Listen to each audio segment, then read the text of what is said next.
प्रिय बच्चों, मैं ब्रिजेश कुमार, प्रवक्ता भूगोल, अटल बिहारी इंटर कॉलेज उन्नाव, आपका हार्दिक स्वागत करता हूं। आज मैं आप लोगों को कक्षा 11 के विषय भूगोल प्रयोगात्मक अध्याय 7 का सुदूर संवेदन का परिचय के बारे में बताऊंगा। तो सबसे पहले हम चलते हैं शिक्षण के मुख्य बिंदुओं पर चर्चा करते हैं। तो शिक्षण के मुख्य बिंदु हैं सुदूर संवेदन का परिचय, सुदूर संवेदन के उपयोग, सुदूर संवेदन की अवस्थाएं, संवेदक तथा संवेदकों के भेद, संवेदन विभेदन, आंकड़ा उत्पाद, प्रतिबिंब निर्वचन के तत्व। तो सबसे पहले पॉइंट पे हम चर्चा करते हैं सुदूर संवेदन का परिचय। तो सुदूर संवेदन क्या है?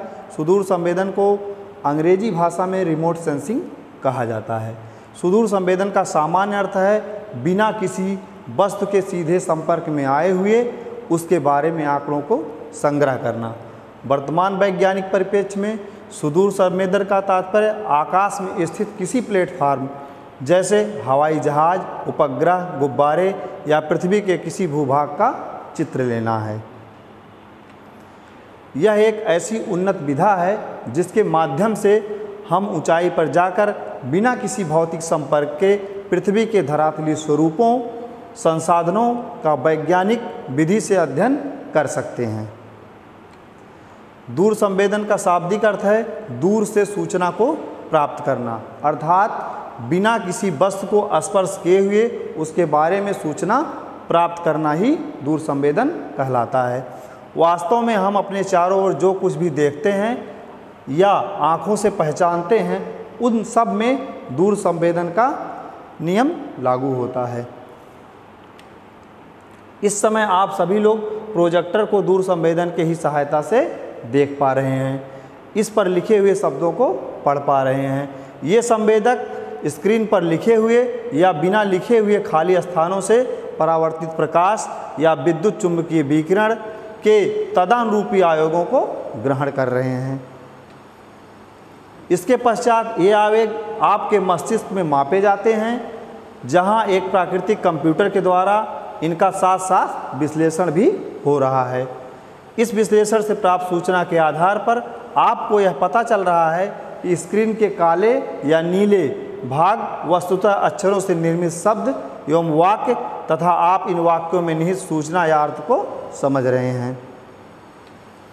सुदूर संवेदन के उपयोग दूसरा बिंदु है तो कृषि के क्षेत्र में उपयोग, नगरीय विकास के क्षेत्र में इसका उपयोग, ग्रामीण विकास के क्षेत्र में इसका उपयोग किया जाता है, महासागर में मौसम विज्ञान के क्षेत्र में इसका उपयोग किया जाता है, खनिज संसाधनों के क्षेत्र में भी इसका उपयोग किया जाता है, मानचित्रण के क्षेत्र में जो बड़े मैप बनाए जाते हैं जिसको आप सैटेलाइट के माध्यम से देखते हैं उसमें भी इसका उपयोग किया जाता है, जैव विविधता के क्षेत्र में और पर्यावरण के क्षेत्र में इसका उपयोग किया जाता है, जल संसाधन के क्षेत्रों में इसका उपयोग विभिन्न प्रकार की नदी परियोजनाओं और जल विद्युत जैसे बड़ी योजनाओं को लगाने के लिए इसका प्रयोग किया जाता है, आपदा प्रबंधन के क्षेत्र में जैसे भूकंप, ज्वालामुखी इत्यादि की जानकारी प्राप्त करने के लिए रिमोट सेंसिंग का प्रयोग किया जाता है। सुदूर संवेदन की अवस्थाएं, इस पे हम चर्चा करते हैं। सुदूर संवेदन पृथ्वी के धरातलीय पदार्थों के तत्वों एवं स्वभाव से संबंधित सूचनाओं के संग्रहण में इस प्रकार सहायक होते हैं जो निम्न प्रकार हैं। नंबर 1, ऊर्जा का स्रोत। तो जैसा कि बच्चों आप लोग जानते हो कि धरती पर ऊर्जा का जो सबसे बड़ा स्रोत है वो सूर्य है। तो सुदूर संवेदन में ऊर्जा का सबसे महत्वपूर्ण स्रोत सूर्य है। किसी भी वस्तु एवं स्वभाव के विषय में सूचनाओं को प्राप्त करने के लिए कृत्रिम ऊर्जा का भी प्रयोग किया जाता है, जैसे कि फ्लैश गन तथा राडार में प्रयुक्त ऊर्जा बिंब। दूसरा है स्रोत से पृथ्वी के धरातल तक ऊर्जा का संचरण कैसे होता है, इसको देखेंगे। तो सूर्य से ऊर्जा के तरंगों के रूप में विस्तारित होकर प्रकाश गति 3 लाख किलोमीटर पर सेकंड की दर से पृथ्वी के धरातल तक पहुंचती है। इस ऊर्जा संचरण को विद्युत चुंबकीय विकिरण कहा जाता है। ऊर्जा तरंगों की लंबाई व आवृत्ति में भिन्नता पाई जाती है।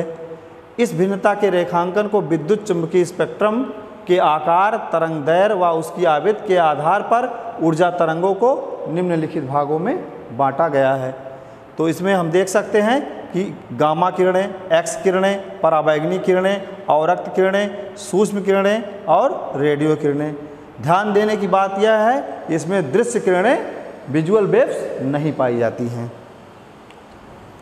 दृश्य स्पेक्ट्रम में जितने भी रंग पाए जाते हैं कुल मिला के इसमें 7 रंग पाए जाते हैं। पहला रंग है पराबैंगनी रंग, दूसरा है बैंगनी रंग, तीसरा नीला रंग, चौथा हरा रंग और पांचवा पीला रंग, छठा है लाल रंग और सातवां अवरक्त रंग। अगला बिंदु है पृथ्वी धरातल के साथ ऊर्जा की अन्योन्य क्रिया। तो अंततः संचरित क्रिया ऊर्जा भूतल पर उपस्थित वस्तुओं के अन्योन्य क्रिया करती है, जिससे वस्तुओं द्वारा ऊर्जा का अवशोषण, प्रेषण, परावर्तन व उत्सर्जन होता है। हम यह भी जानते हैं कि सभी वस्तुएं संरचना, आकार व अन्य गुणों से भिन्न भिन्न दृष्टिगोचर होती हैं, अतः इन वस्तुओं द्वारा ऊर्जा ग्रहण व उत्सर्जन भी एक समान नहीं होता है। इसके विपरीत वस्तु विशेष भी स्पेक्ट्रम के विभिन्न ऊर्जा क्षेत्रों में सर्वथा भिन्न प्रकार से प्रतिक्रिया करते हैं। जैसे शुद्ध जलयुक्त भाग स्पेक्ट्रम के लाल व अवरक्त क्षेत्र प्रदेशों में ऊर्जा किरणों का सर्वाधिक अवशोषण करते हैं तथा उपग्रह से प्राप्त प्रतिबिंबों में गहरे काले नजर आते हैं। जबकि आबिल का मतलब होता है मलिन जलाशय क्षेत्र दृश्य स्पेक्ट्रम के नीले व हरे क्षेत्रों की किरणों का अपेक्षाकृत अधिक परावर्तित करते हैं और उपग्रहों से प्राप्त प्रतिबिंबों में हल्के नीले रंग में दिखाई देते हैं। अगला बिंदु है वायुमंडल से परावर्तित उत्सर्जित ऊर्जा का प्रवर्धन। तो इसमें देखेंगे जब भूपृष्ठ पर वस्तुओं से ऊर्जा परावर्तित होती है तो यह पुनः वायुमंडल में प्रवेश करती है। आप यह जानते हैं कि वायुमंडल में गैस, जलकण, धूलकण आदि वस्तुएं विद्यमान हैं। वस्तुओं द्वारा परावर्तित ऊर्जा इन वायुमंडलीय घटकों के संपर्क में आती है और वास्तविक या प्राप्त ऊर्जा की विशेषताओं में परिवर्तन आ जाता है। यद्यपि कार्बन डाइऑक्साइड, हाइड्रोजन व जलकण अवरक्त किरणों को अवशोषित कर लेते हैं, जबकि धूल कणों से नीली किरणों का प्रकीर्णन होता है। अतः ऊर्जा को या तो अवशोषित हो जाती है या वायुमंडलीय घटक जिसको प्रकीर्ण करते हैं वह ऊर्जा में विद्यमान संवेदक तक नहीं पहुंच पाती है और इन वस्तुओं की विशेषताएं अभिलिखित नहीं हो पाती हैं। संवेदक के माध्यम से परावर्तित उत्सर्जित ऊर्जा का अभिसूचन देखेंगे। इसको ऊर्जा अभिलेखित करने वाले संवेदक 700 से 900 किलोमीटर की ऊंचाई पर ऐसे उपग्रहों में लगाए जाते हैं जिनका कक्षीय परिक्रमण सूर्य तुल्यकालिक होता है। यह उपग्रह सुदूर संवेदन उपग्रहों के नाम से जाने जाते हैं।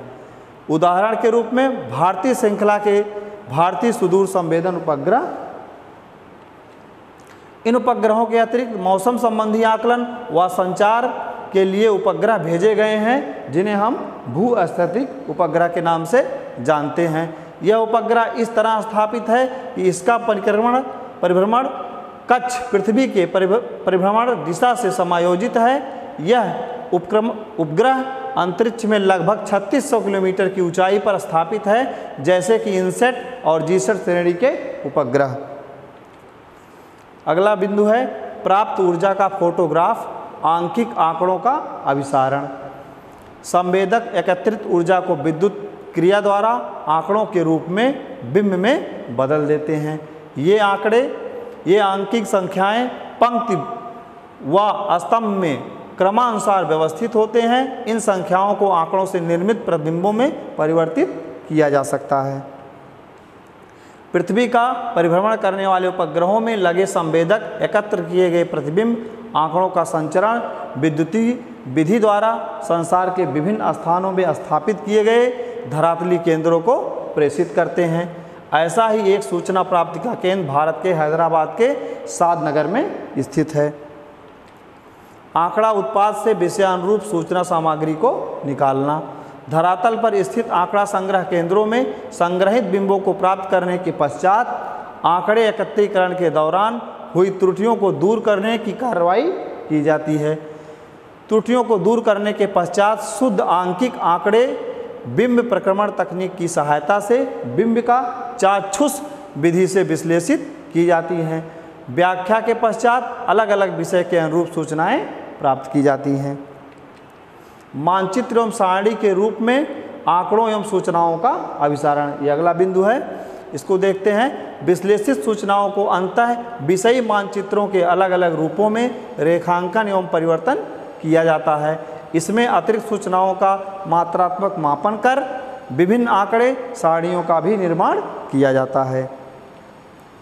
अगला बिंदु है संवेदक एवं उसके भेद। तो सबसे पहले संवेदक के बारे में चर्चा करेंगे। संवेदक अर्थात सेंसर। संवेदक वह युक्त या उपकरण है जो विद्युत चुंबकीय विकिरण ऊर्जा को एकत्रित करते हैं, उन्हें संकेतकों में बदलते हैं तथा उपयुक्त आकारों में प्रस्तुत करते हैं, जो कि अन्वेषण लक्ष्यों के विषय में सूचना प्राप्त करते हैं। आंकड़ा उत्पाद के आधार पर संवेदकों को दो वर्गों में विभाजित किया जाता है, फोटोग्राफी और फोटोग्राफ रहित आंकिक संवेदक। फोटोग्राफी संवेदक, जिसको हम कैमरा कहते हैं, किसी भी लक्ष्य बिंदु को एक क्षण विशेष में उद्भासित कर अभिलेखित कर देता है। दूसरी ओर फोटोग्राफ रहित संवेदक किसी लक्ष्य के प्रतिबिंब को पंक्ति पर पंक्ति रूप में प्राप्त करते हैं। ये संवेदक स्कैनर के नाम से जाने जाते हैं। अध्याय 6 में आप कैमरे के प्रकार व उसकी ज्यामिति आदि को पढ़ चुके हैं। प्रस्तुत अध्याय में हम सुदूर संवेदन उपग्रहों में प्रयोग किए जाने वाले फोटोग्राफ रहित संवेदकों का ही अध्ययन करेंगे। तो बहुवर्णक्रमी मल्टी स्पेक्ट्रल स्कैनर, इसके बारे में चर्चा करते हैं। सुदूर संवेदन उपग्रहों में मल्टी स्पेक्ट्रल स्कैनर संवेदक के रूप में इस्तेमाल किए जाते हैं। ये संवेदक इस प्रकार बनाए गए हैं कि दृश्य क्षेत्र पर दृश्य दौड़ाते हुए ही वस्तुओं को चित्रित कर लेते हैं। प्रायः स्कैनर एक प्रकार की अपग्रहण प्रणाली है जिनमें एक दर्पण का संसूचक लगा होता है। स्कैनिंग संवेदक पंक्ति दर पंक्ति क्रमिक रूप में अवलेखन कर दृश्य बनाते हैं।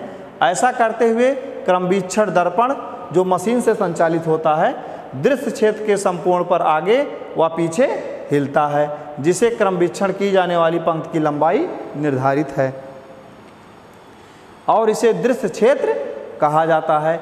यही कारण है कि इस प्रकार क्रमवीक्षण विधि द्वारा सूचनाएं प्राप्त करने की प्रक्रिया को बिट बाय बिट कहा जाता है। हर दृश्य कोशिकाओं का मतलब सेल्स से बना होता है, जो इस दृश्य चित्र के क्षेत्रीय विभेदन को निर्धारित करती हैं। क्रमवीक्षक दर्पण के दृश्य स्थल के आर पार हिलने एकत्रित ऊर्जा संसूचक तक पहुंचती है, जहां यह विद्युतीय संकेतों में परिवर्तित होती है। ये संकेत पुनः अंकों में परिवर्तित होते हैं, आंकिक किया जाता है। बहुवर्णक्रमीय क्रमवीक्षक को दो प्रकार से वर्गीकृत किया जा सकता है। तो सबसे पहला है विस्क ब्रूम क्रमवीक्षक, दूसरा है पुष्प ब्रूम क्रमवीक्षक। तो सबसे पहले पढ़ेंगे विस्क ब्रूम क्रमवीक्षक को। क्रमवीक्षक का मतलब होता है स्कैनर। विस्क ब्रूम क्रमवीक्षक में एक घूमने वाला दर्पण, एकमात्र संसूचक लगा होता है। एक घूमने वाला स्कैनर और एकमात्र संसूचक लगा होता है। दर्पण इस प्रकार से विन्यासित होता है कि जब यह एक चक्कर पूरा करता है तो संसूचक स्पेक्ट्रम के दृश्य एवं आवरक क्षेत्रों से बहुत सारे सक्रिय स्पेक्ट्रमी बैंडों में प्रतिबिंब प्राप्त करते हुए दृश्य क्षेत्र में 90 अंश से 120 अंश के मध्य, ध्यान दीजिएगा, 90 अंश से 120 अंश के मध्य गतिशील होते हैं। संवेदक का यह पूरा क्षेत्र जहां तक यह पहुंच सकता है उसे स्कैनर का कुल दृश्य क्षेत्र कहा जाता है। पूरे क्षेत्र का क्रमवीक्षण के लिए संवेदक का प्रकाशीय सिरा एक निश्चित आयाम होता है, जिसे तात्क्षणिक दृश्य से क्षेत्र कहा जाता है। इसको आप इस चित्र के माध्यम से देख सकते हैं। ये आपका स्कैनर लगा हुआ है, जिसको हम विस्क ब्रूम स्कैनर के नाम से जानते हैं। ये सारे बैंड्स दिए गए हैं, ये और ये लेफ्ट और राइट एरो का निशान बना हुआ है। लेफ्ट और right, left right, left right, left right, ये 90 से 120 डिग्री के मध्य स्कैन करता है। ठीक है, आगे बढ़ते हैं। पुष्प ब्रूम क्रमवीक्षक।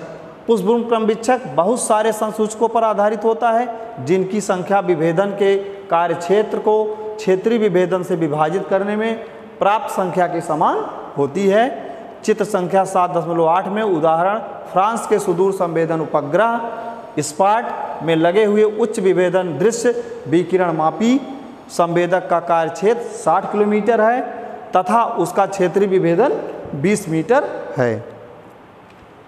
अगर हम 60 किलोमीटर अथवा 6000 मीटर को 20 मीटर से विभाजित करें तो हमें 3000 का आंकड़ा प्राप्त होगा। अर्थात स्पॉट में लगे HRV फर्स्ट संवेदक में 3000 संसूचक लगाए गए हैं। पुष्पब्रूम स्कैनर में सभी डिटेक्टर पंक्ति में क्रमबद्ध होते हैं और प्रत्येक डिटेक्टर पृथ्वी के ऊपर अधो बिंदु दृश्य पर 20 मीटर के आयाम वाली परावर्तित ऊर्जा को संग्रहण करते हैं। तो हम यहाँ चित्र में देखेंगे पुष्पब्रूम क्रमवीक्षक। ये आपके सारे बैंड दिए गए हैं, ये आपका स्कैनर लगा हुआ है और ये स्कैनर आगे और पीछे स्कैन करता है। इसको ध्यान से देखेंगे, ये आगे और पीछे ये सारे बैंड्स हैं और ये देखिए एरो का निशान लगा हुआ है, तो ये आगे और पीछे स्कैन करता है। इसको हम कहेंगे पुष्पब्रूम क्रमवीक्षक। आगे बढ़ते हैं, उपग्रहों की विभेदन क्षमता। सुदूर संवेदक उपग्रहों में सूर्य तुल्यकालिक उपग्रह पूर्व निर्धारित समयांतराल पर आंकड़ों या प्रतिबिंब को प्राप्त करते हैं, जिसे सामयिक विभेदन कहा जाता है। चित्र 7.9 हिमालय पर्वत के एक ही क्षेत्र स्थान के दो भिन्न भिन्न समय में प्राप्त किए गए प्रतिबिंबों को दर्शाता है, जिसकी सहायता से इस क्षेत्र में वनस्पत प्रकार में होने वाले अंतर का अध्ययन किया जाना संभव है। इस चित्र को आप देखेंगे, ये अलग अलग समय में एक ही स्थान के दो चित्र लिए गए हैं हिमालय पर्वतीय क्षेत्रों का। IRS उपग्रह द्वारा प्राप्त की गई मई बाएं, जो बाएं वाला चित्र है वो मई में लिया गया है और जो दाएं वाला चित्र है वो नवंबर माह में लिया गया है। हिमालय के उत्तरी मैदान तथा भारत के प्रतिबिंबित वनस्पत के प्रकार में अंतर दर्शाते हैं। मई के प्रतिबिंब में लाल धब्बे शंकुधारी वन दर्शाते हैं, इसमें नवंबर के प्रतिबिंब में और अतिरिक्त लाल धब्बे पर्णपाती वन दर्शाते हैं तथा हल्का लाल रंग फसल को दर्शाता है। दूसरा उदाहरण चित्र 7.10 का और खा है, जो हिंद महासागर में सुनामी आने के पहले व सुनामी आने के बाद की तस्वीरें प्रस्तुत करते हैं। जून 2004 में प्राप्त तस्वीर इंडोनेशिया के बंडा असेह नामक स्थान के शांत स्थल रूप को दर्शाता है, जबकि सुनामी के तुरंत बाद प्राप्त तस्वीर उससे हुई हानि को दर्शाती है। इस चित्र को हम देखेंगे, यह जो है इंडोनेशिया का चित्र है बंडा असेह नामक स्थान का, जो कि चित्र 7.10 का जून 2004 में सुनामी से पहले जो चित्र लिया गया था वो है। इसको आप देख सकते हैं। और दूसरा चित्र है, ये देखिए चित्र 7.10 खा दिसंबर 2004 में सुनामी के बाद अर्जित किया हुआ प्रतिबिंब आप देख सकते हैं। अगला बिंदु है संवेदन विभेदन। सुदूर संवेदक धरातलीय वर्णक्रमीय तथा विकिरण मितीय युक्त होते हैं, जो भिन्न भिन्न धरातलीय अवस्थाओं से संबंधित उपयोगी जानकारी का निष्कर्षण संभव बनाते हैं। धरातलीय विभेदन, आपने यह देखा होगा कि कुछ व्यक्ति किताब या अखबार पढ़ते समय चश्मा लगाते हैं। क्या आपने सोचा कि वो ऐसा क्यों करते हैं? वे इसलिए ऐसा करते हैं कि उनके आँखों की अक्षर पहचानने की क्षमता कम होती है। ऐनक के प्रयोग से उनकी अक्षर पहचानने की क्षमता बढ़ती है और सुदूर संवेदन में धरातलीय विभेदन इसी प्रक्रिया से संबंधित है। धरातलीय विभेदन भूपृष्ठ पर दो साथ साथ स्थित भिन्न वस्तुओं को पहचानने संवेदक क्षमता से संबंधित है। यह एक नियम है कि धरातलीय विभेदन बढ़ने के साथ भूपृष्ठ की छोटी से छोटी चीज़ को पहचानना व स्पष्ट रूप से देखा जाना संभव हो जाता है। वर्णक्रमीय स्पेक्ट्रम विभेदन, यह विद्युत चुंबकीय स्पेक्ट्रम के विभिन्न ऊर्जा क्षेत्रों में संवेदक के अभिलेखन की क्षमता से संबंधित है। मल्टी स्पेक्ट्रम चित्रों की प्राप्ति के लिए ऐसे उपकरण उपयोग में लाए जाते हैं जो संवेदक द्वारा प्राप्त ऊर्जा का प्रकीर्णन करते हैं। इस पृथक ऊर्जा का निश्चित स्पेक्ट्रल रेंज में अभिलेखन करते हैं। जैसे प्रकाश तरंगों के प्रकीर्णन से इंद्रधनुष बनता है या हम प्रयोगशाला में प्रिज्म का प्रयोग करते हैं, उसी सिद्धांत के विस्तृत इस्तेमाल से हम इस मल्टी स्पेक्ट्रल प्रतिबिंबों को प्राप्त करते हैं। रेडियोमेट्रिक विभेदन, यह संवेदक की भिन्न लक्ष्यों की भिन्नता को पहचानने की एक क्षमता है।